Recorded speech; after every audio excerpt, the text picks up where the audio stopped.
Chegou a hora da entrevista do dia com Denise Campos de Toledo.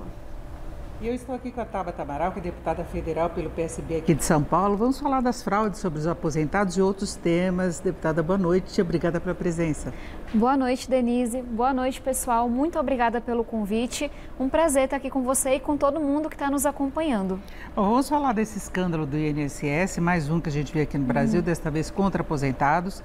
A gente viu uma mobilização muito forte da oposição para a formação da CPMI, mas a base do governo, uma parte também concordou, inclusive você assinou também esse requerimento. Eu queria saber até que ponto você acha que a CPMI pode avançar, além das investigações que já apontaram toda essa situação. E mais do que isso, o governo tem concordado com a possibilidade do seu nome para a relatoria como uma forma de minimizar os riscos de a oposição tomar conta da CPMI, que a gente sabe dos interesses políticos também, não é? Como é que você está vendo essa perspectiva? Denise, primeiro começar dizendo óbvio, a gente está falando de um escândalo de corrupção nojento, horroroso. Foram bilhões de reais, não que foram desviados de um fundo, que já seria grave por si só, mas que foram roubados de aposentados, trabalhadores rurais, pessoas doentes. E aí, para mim, isso é assim, um caso clássico do que é a corrupção em Brasília, infelizmente. Começou no governo Temer, cresceu no governo Bolsonaro, e aí trocou o poder por uma segunda vez, e isso continuou acontecendo. É aquela entranha do poder que não tem cara política, que não tem ideologia, que está ali para fazer o mal. Graças ao bom Deus, a gente tem agora uma atuação da Polícia Federal e da CGU Independente que traz isso à tona. E aí, o que eu venho defendendo para o governo, para a sociedade, para a oposição, é que é um erro polarizar essa questão. A gente já viu essa história, porque todo mundo olha para esse escândalo e fala, eita, tem aí uma oportunidade da gente usar isso como arma política para atacar um partido, que é o PT. Agora, estão se esquecendo que esse negócio está ali há 6 anos, que trocou o governo 2 vezes e aquele grupo foi crescendo sua atuação. Então, o que eu venho defendendo é, tem que ter CPMI, tem que ter um debate político com coragem.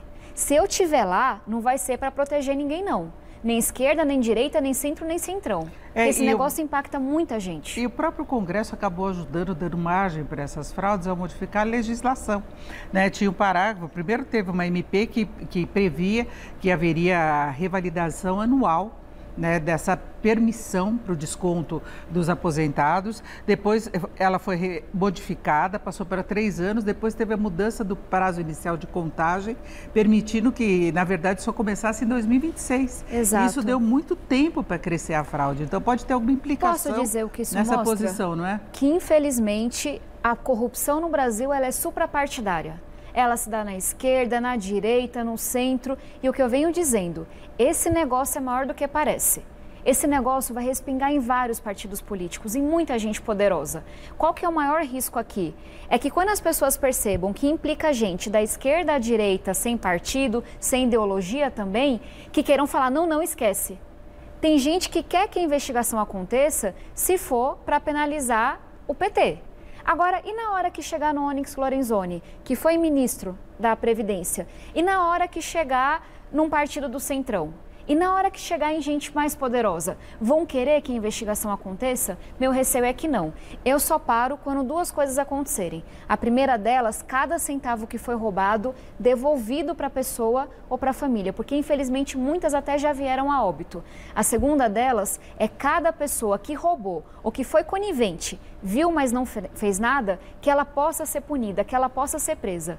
E aí, para encerrar aqui, a gente tem uma história no Brasil de roubos em aposentadorias que não são investigados. Tem o caso da Georgina, não faz tanto tempo assim. Exatamente. Isso não é novidade no Brasil. Muda o partido político, muda quem está no poder, se reorganizam para roubar os mais pobres. Ou a gente leva essa até o final, aproveitando a transparência, a participação das pessoas, o trabalho sério da Polícia Federal, ou essa história vai continuar acontecendo? Agora, tanto o INSS como o Congresso estão tentando trabalhar na legislação para tentar evitar novas fraudes. Nós tivemos o INSS, que bloqueou de imediato os repasses de recursos, e agora, para a liberação, tem que ter a comprovação mesmo de que a pessoa autorizou. Tem um cuidado muito maior, tem uso de biometria. O Congresso aprovou a medida também de urgência do projeto que proíbe os descontos da forma como vinham sendo feitos, não é? Você acha que adianta? está correndo agora atrás de um prejuízo, na verdade, a gente nem pode falar isso, é para compensar o que se deixou de fazer no passado, e o consignado é um outro grande problema. Exato. Que pode ser um caso isolado, mas eu conheço inúmeros casos de pessoas que tiveram toda a documentação fraudada e de repente descobriu que estava devendo um absurdo para um banco. Aí o sistema bancário também tem que tomar mais cuidado, né? Com toda certeza. A gente precisa agir. Deveria ter agido muito antes, mas temos que agir agora, que é a opção que está na mesa. Então, quando o governo, primeiro, suspende essas parcerias com as associações, manda uma mensagem para todo mundo dizendo, olha, se você não autorizou, a gente vai questionar a associação. E a associação que tem que provar se você autorizou ou não. Não é o cidadão, não é o aposentado. E aí, quando vem essa lei, e eu fui a favor da votação de urgência para que a gente faça esse debate, para dizer, desse jeito não dá. Não tem como ser automático aqui em Brasília sem a gente checar se a pessoa autorizou ou não. Mas isso não é suficiente. Se a gente não for atrás de quem criou esse esquema, de quem lucrou com esse esquema, de quem tampou os olhos para esse esquema, a história se repete. A bandidagem renova suas práticas e vai continuar instalada no poder. Agora, essas associações vão alegar que não tem recursos, né, porque o recurso foi todo desviado, né? A Polícia Federal está investigando quem que ficou, a conta, a fraude, como é que houve esse desvio. O governo tem problema de déficit das contas públicas. Como é que o Congresso pode interferir na forma como o dinheiro vai ser devolvido?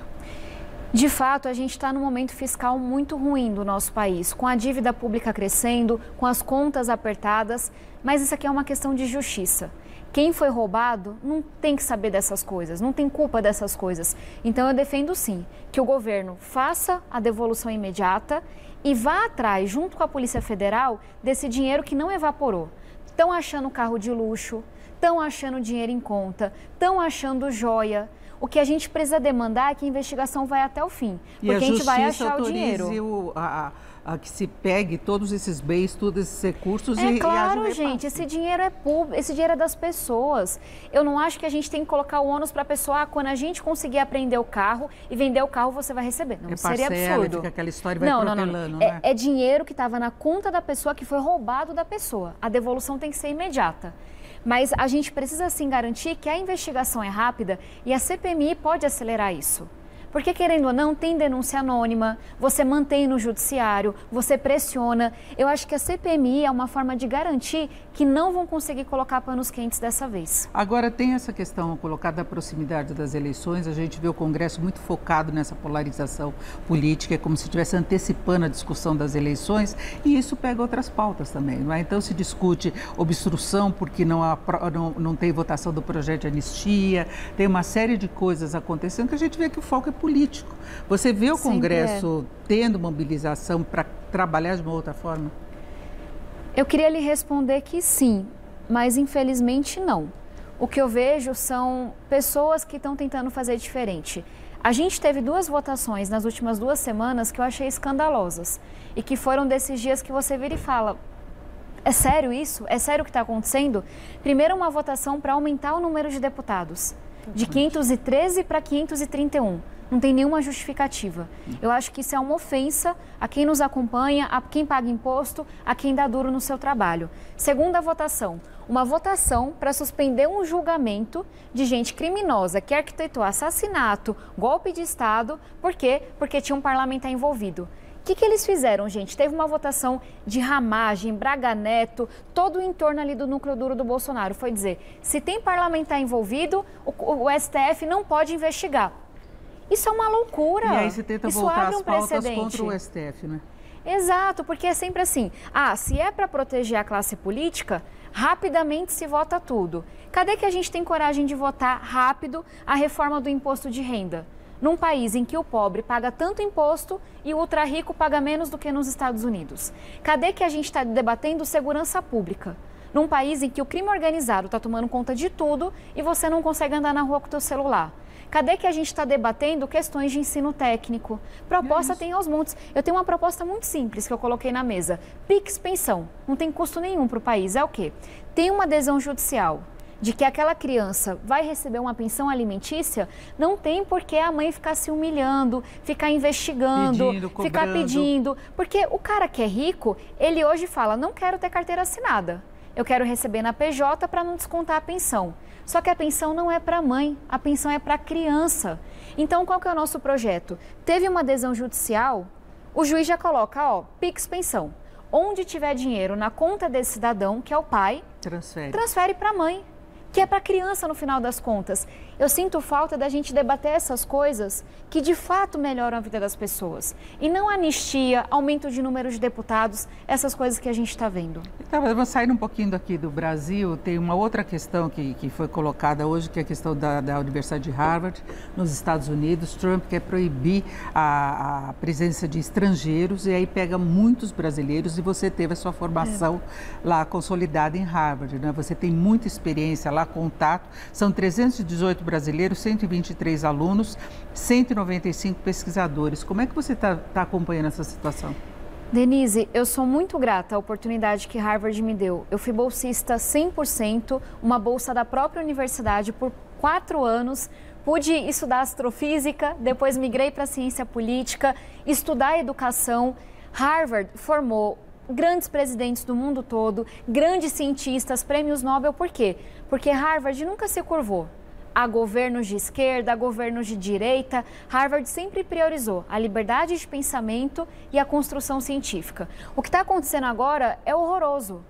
A gente tem um presidente da República, Trump, que não aguenta que ninguém discorde dele. Por que ele está fazendo isso com Harvard? Porque ele queria interferir no currículo de Harvard, na escolha dos professores, no que estava sendo debatido em Harvard. Falou, nananina, não. Você não tem esse direito de interferir aqui. E ele fez isso com outras universidades. Só que as outras universidades se curvaram aos desejos dele. Harvard falou, aqui não. E aí ele foi e cortou dinheiro da universidade. Harvard, aqui não. E agora ele vem com essa medida absurda que impacta 1/3 de quem está em Harvard, de dizer, quem é estrangeiro, se não mudar de universidade, a gente vai deportar, a gente vai cancelar o visto. Eu estou em contato com os estudantes, com os professores, todo mundo extremamente ansioso, completamente assim, estarrecido. É uma loucura o que está acontecendo. E eu faço o alerta porque tem muita gente aqui no Brasil, se é de esquerda eu gosto, não, se é de direita eu gosto. Autoritarismo é perigoso para todo mundo. Quando você tem um presidente da República que não tolera o diferente, que não tolera a discordância, a gente está vendo na prática o que está acontecendo. É isso. Agradeço a presença da Tabata Amaral, deputada federal pelo PSB aqui de São Paulo. Mais uma vez, obrigada, uma boa noite. Muito obrigada. Boa noite e até a próxima. Com vocês.